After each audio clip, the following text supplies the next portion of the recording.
Next disorders of respiratory system. మీరు syllabus కాపీలో చూస్తే you only have the respiratory system disorders definitions అని ఇచ్చారనమాట. Now coming to disorders of respiratory system, then what is hypoxia? An absence of enough oxygen in tissues. అంటే ఇప్పుడు మనకి oxygen ఒక 20 కావాలనుకోండి, oxygen 20 కావాలి కానీ మనకి 10 వస్తుంది, దాన్ని మనం హైపాక్సియా అంటాం అనమాట. అన్ absence of enough oxygen in tissues to sustain bodily functions. 20 వస్తే మన బాడీ ఫంక్షన్ మంచిగా ఉంటుంది అనమాట, కానీ 10 వస్తే ఇంప్రాపర్ అవుతుంది.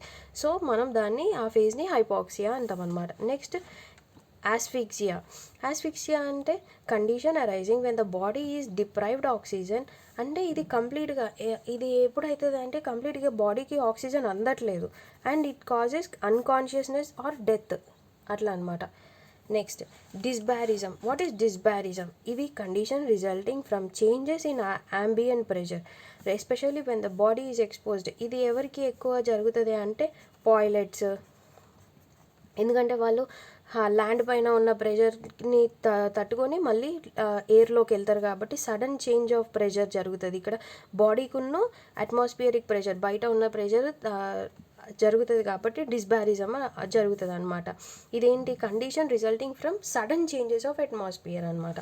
Next what is oxygen therapy? Oxygen therapy is also called as supplemental oxygen. Supplemental oxygen అంటే ఒకవేళ ఇన్సఫిషియంట్ ఉన్నా లేకపోతే ఆస్ఫిక్సియా ఉన్నా కానీ వాళ్ళకి ఏం చేస్తాం, మనము సప్లిమెంట్ చేస్తాం అనమాట. ఆక్సిజన్ ఎక్స్టర్నల్గా మనం ట్రీట్మెంట్ ఇస్తాం అనమాట.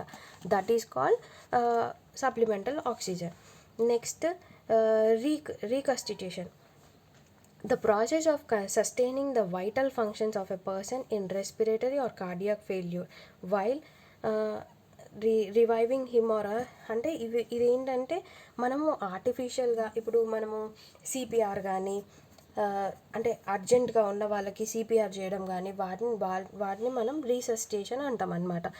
అంటే ఆల్రెడీ ఒక అతను అన్కాన్షియస్గా వెళ్ళిపోయాడు, whether it is a cardiac or respiratory dysfunction వల్ల లేకపోతే స్ట్రక్చరల్ ఏదైనా కారణం వల్ల ఆయన ఫంక్షన్ కరెక్ట్గా చేయట్లేదు అంటే మనం ఎక్స్టర్నల్గా ఇచ్చేదాన్ని రీసస్టిటేషన్ అంటాం. For example CPR, artificial respiration, cardiac massage అంటే మనము హార్ట్ పైన కొడుతూ ఉంటాం కదా, అలా వాటిని మనము రీసస్టిటేషన్ అంటాం అనమాట. This is about definitions.